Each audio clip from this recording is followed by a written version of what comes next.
Hello, everyone, and welcome to the history of Russia.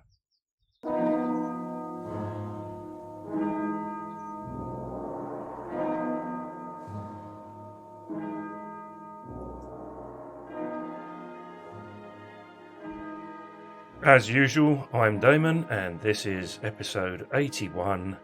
The Empress is dead. Long live the... Thanks for listening in.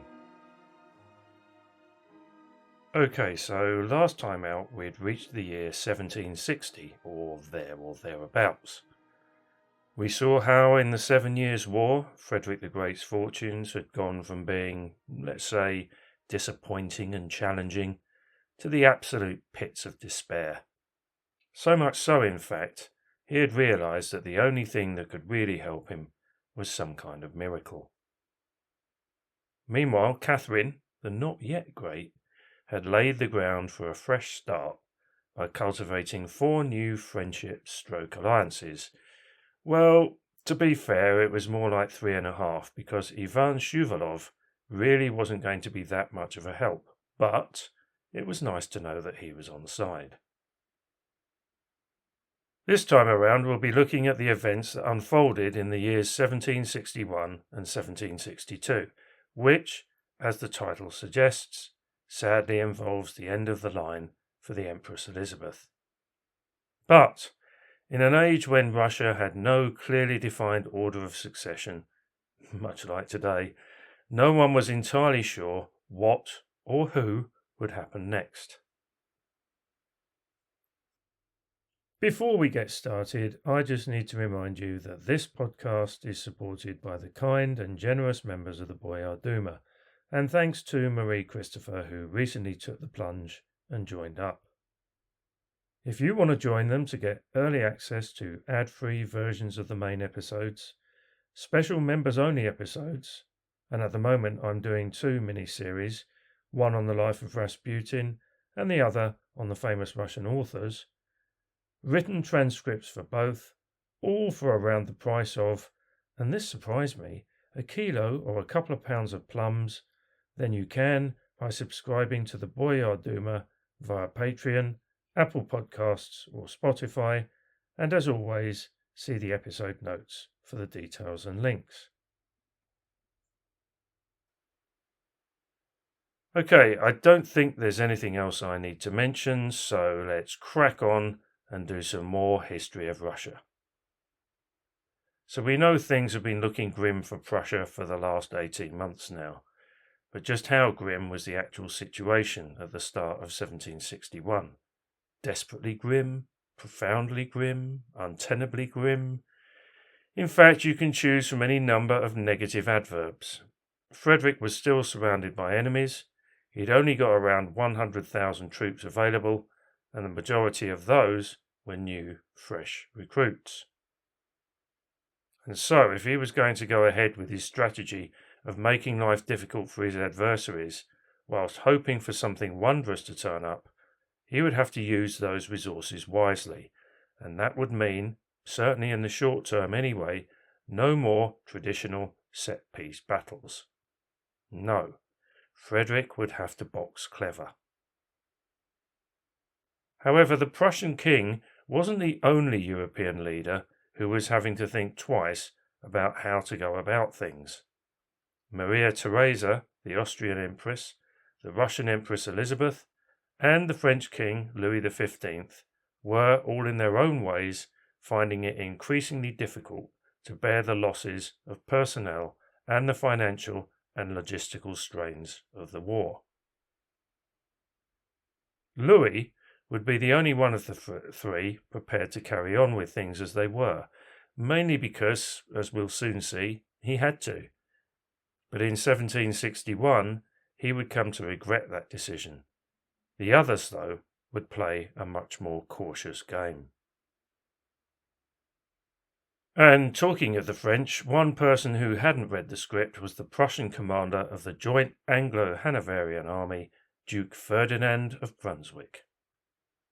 For a couple of years now, the Duke had managed to keep the French away from Prussian soil, and in 1761 this would continue to be the case. In February 1761, he surprised the French at the Battle of Langensalza, and although he then suffered a setback in March at the Battle of Grünberg, by July he had regrouped, and when the two sides met again at Willingshausen, Frederick was able to defeat a much larger French army, and I mean much larger, 60,000 Hanoverians and British versus 92,000 French. Over on the Eastern Front, there were no set-piece battles, just a series of skirmishes as each of the three main combatants, Prussia, Austria and Russia, tried to avoid further, potentially crippling, large-scale defeats. Nevertheless, by the end of the year, Prussia's army was even smaller. Austria had managed to prize some fairly sizable chunks of its former territory Silesia away from Frederick, and the Russians, under one of Catherine's former admirers, Zakhar Chernisev, had captured the important Pomeranian town of Kolberg, which just happened to be Frederick's last remaining Baltic Sea port. And this last event was a game changer, because it meant that Russia could now resupply her armies via the sea rather than the more challenging overland route. Frederick knew that with the capture of Kolberg, the balance of power had changed, but the bigger problem was that he wasn't the only one to have realized this. Back in London, the euphoria from Duke Ferdinand's victories over the French had been replaced by the realization that, after Kolberg, Prussia's demise was probably going to occur sooner rather than later. And so the Brits decided to add some pressure of their own via a message that they sent to Frederick, which went something along the lines of, start to negotiate with your enemies immediately or find someone else to stump up the cash. And so Frederick now realized that he was no longer in charge of his own destiny, and that something would have to give. Meanwhile, over in St Petersburg, 1761 was drawing to a close with the strong, heady smell of change hanging in the air. As the year progressed, Elizabeth's health had steadily worsened, and now as winter set in, everyone close to the Empress was certain that the end was near. And of course, by this time, everyone in the know had now turned their thoughts to who and what was going to come next. But the only person who really knew that was Elizabeth, because the choice of who would succeed her was her decision and her decision alone. Rumour and hearsay were rife. Would she, as most expected, pass everything on to her nephew Peter, or would she bypass him and put the young 7-year-old Paul on the throne? And if she did that, then who would act as regent? Peter was sure that his time in the limelight was just around the corner, and he was talking openly about what he was going to do once the crown was on his head.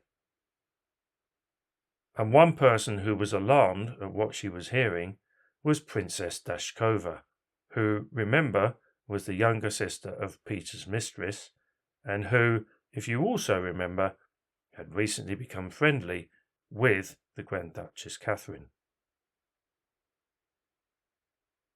On the 2nd of January, New Style, 1762, Dashkova, concerned particularly with what Peter was saying about putting Catherine aside and marrying her sister Elizabeth, rushed over to the Grand Duchess's rooms and urged Catherine to take some kind of action, although what she expected her to actually do, she was less clear on. And anyway, for two key reasons, Catherine wasn't about to upset the apple cart. A, because anything she did or said was unlikely to have a positive outcome at this particular point in time, and B, she was harbouring a very closely kept secret. Her affair with Grigory Orlov had, what's the word I'm searching for? Blossomed. And in August 1761, she had discovered that she was pregnant again. Oh, Catherine. With the political situation as volatile as it had been, and still was, this was pretty much the last thing she needed. She doubted that this time she would be able to go down the route of attempting to persuade her naive husband and his aunt that the child was his. Okay, it had worked twice, but a third time, risky and highly unlikely. And so she decided that no one apart from her most trusted inner circle were to know, and she effectively shut herself away in her rooms from November onwards, and apparently no one, and I find this hard to believe, suspected a thing. Anyway, all of this was academic because on the 4th of January 1762, again new style, Elizabeth suffered a massive stroke, and then a day later on the 5th, surrounded by her family and the senior members of the court, she died. In her last lucid moments, she had announced what she had always really intended to announce. The new autocrat of the Russian state was the now 33-year-old grandson of Peter the Great, Peter Fyodorovich. And upon hearing the news, everyone held their collective breaths and wondered what his first steps would be. And they didn't have to wait long, but I'm afraid that you, dear listeners, will have to wait for just a few minutes longer because it's time to take a short break. Okay, we are back. Peter, so long without any real power, began his time in charge with a flurry of changes that were designed to let Russia and the world know that he was now calling the shots. The outcome of these changes would have important impacts upon several different groups or individuals. Some would be losers, but others would benefit from Peter's reforms and decisions. And the most important member of this latter group was the Prussian king and Peter's idol, Frederick the Great. Almost immediately, Peter not only announced that Russia would be withdrawing from its alliance with Austria, France, and Sweden, but also stunned the courts of Europe with the news that he would be seeking to form a new alliance with Prussia. Seen as the second miracle of the House of Brandenburg, the first had occurred back in 1759 after the Battle of Kunersdorf, when Russia and Austria had failed to follow up and deliver the expected knockout blow, Frederick simply couldn't believe his luck. If Elizabeth had lived for maybe just another 6 months, he would have surely had to have come to the treaty table with his tail between his legs. Now, with Russia actively on his side, or at least for the time being removed from the fray, he could think of turning the tables on his remaining enemies and end up with getting something positive out of the 7 Years' War after all.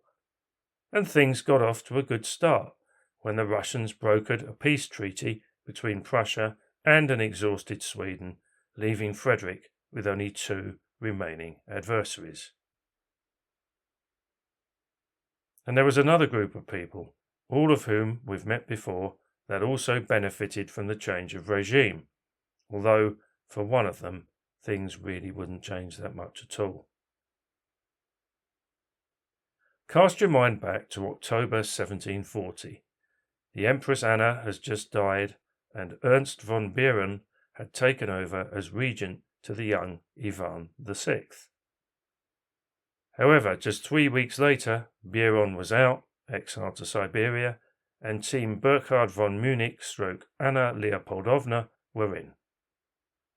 But then, just over a year later, in December 1741, they were both out when Elizabeth staged her coup. Munich was banished to Siberia, and Anna Leopoldovna was sent packing with Ivan VI to Kolmogorye in Russia's Arctic north. Well, with Elizabeth out of the way, both Biron and Munich were pardoned, and they had their respective banishments terminated. And then Peter made a secret visit to Schlüsselburg Fortress to see a certain prisoner, the now 21-year-old Ivan VI. No one really knows what Peter's intentions were, but it would appear that he was potentially intending to release Ivan and maybe appoint him to a junior military post. However, any thoughts along those lines had to be set aside when the pair met. Ivan made a pitiful spectacle. He'd been held in more or less solitary confinement since he was 4 years old, and it told. His cell in the grim fortress was dank and dark, and contained only one small bed. Ivan himself was tall and thin, with hair down to his waist, and his clothes were torn and dirty. He didn't seem to know who he was or who Peter was, and when he spoke, it was in short, disconnected sentences that made little sense. When Peter asked if there was anything that the ex-Tsar needed, Ivan replied that he would like a little more room and some fresh air, and so before he left Schlüsselburg, Peter ordered that a small house be built within the courtyard. Now, we don't know if it was ever built, and even if it had been, poor Ivan, as we'll get to see in a future episode, would never get to live in it. The last two individuals who were able to return from exile were our old friends Jean-Amand de Lestoc and Natalia Lopuchina. In 1743, Lopuchina had been caught up in something of a scandal, and she also had the misfortune to be A, related to the family of Peter the Great's first mistress Anna Mons, and B, be particularly good-looking, which apparently made the Empress jealous. If you remember, her punishment was exile to Siberia minus her tongue, which had been barbarically and savagely removed. And then in 1748, Lestoc had been caught conspiring against Bestuzhev and Elizabeth with the then French ambassador, the Marquis de la Chatardie, and he too was banished. Okay, so there are two more groups of people that benefited from Peter's succession. The first was the overall tax-paying public, who saw a reduction in the universally hated salt tax. And the second was the Russian nobility, who were released from compulsory service to the state and given permission to freely travel abroad. And then finally, the new Tsar established Russia's first state bank and got rid of the dreaded secret chancellery / police. So far, so good. Peter had made what looked like a promising start. He had made some popular changes in a fairly short period of time, and some historians and analysts, looking back, believed that there was a lot more going on in Peter's brain than he's usually given credit for. However, and this would be a bad however for Peter, alongside the good decisions, there were things he did and said that would unnecessarily alienate key individuals and groups. Even though he'd pardoned Biron, Munich, and Lestoc, he had refused to do the same with Bestuzhev, who was left to languish under house arrest. Which was unsurprising when you look at it, given Bestuzhev's known hostility to both Peter and Prussia. But there again, couldn't Peter have done with the older man's influence, allies, experience, and counsel? I think that he probably could, and that it would have been a popular decision. A few days after his accession, Peter had invited all the ladies of the court to a banquet. Princess Dashkova declined the invitation, feigning illness. However, later that evening, she received a note from her sister, Elizabeth Vorontsova, stating that her absence had been noted by the Tsar and that it would be in her best interests to attend. Reluctantly, Dashkova made an appearance, and when she arrived, Peter took her aside and made his feelings known. "Toe the line, or things will go badly for you and your husband." Okay, he didn't say those exact words, but the inference was clear. Okay, so in the grand scheme of things, keeping Bestuzhev out of the picture and threatening Dashkova, weren't going to cause Peter any major problems, not in the short term anyway. But come on, this is Peter we're talking about, and what he would do next would end up ruffling the feathers of people who didn't take kindly to having their feathers ruffled. Peter had been brought up as a Lutheran, plus his idol Frederick the Great was also a Lutheran, and the new Tsar had no time for the Russian Orthodox Church, which in his eyes was obscenely rich, based on superstition and shrouded in mystery. And so, starting in February 1762, he issued a number of decrees that he thought would address the situation and bring the Russian Church more into line with its Lutheran cousin. First off, he announced that all church property now belonged to the government, and that all church dignitaries would henceforth be paid a state salary. Secondly, he decreed that all icons, except those depicting Jesus Christ, were to be removed from churches. And then thirdly, he demanded that the priests should shave off their long beards and replace their richly embroidered robes with plain black cassocks. But all these changes served to do was alienate the church and the clergy, and confuse a large part of the population. And anyway, who was going to enforce these changes? The second group of people that he managed to offend were Russia's former allies, France and Austria, whose rulers and representatives were infuriated by Peter's Prussian about-turn and their own sudden lack of access and influence, whereas the British and Prussians were now the beneficiaries of Russian connections, favours and money. And Peter's final bout of feather ruffling would alienate the one group of people that he really couldn't afford to offend, the army. Peter, as we know, fancied himself as a soldier, and even though he had no real military experience, he now made a series of reforms that were deeply unpopular, particularly with the officers of the guards, which, by the way, included the 5 mad, bad, and dangerous to know Orlov brothers. Peter's first steps were to completely Prussianize all aspects of Russian military life. When, at the start of each day, he appeared to parade his troops, everyone was now dressed in Prussian-style uniforms, were drilled using the Prussian model, and were disciplined along Prussian lines, and when he discussed tactics with his generals, it was Frederick the Great's playbook that everyone had to follow. And the effect that these changes had on the army couldn't be underestimated.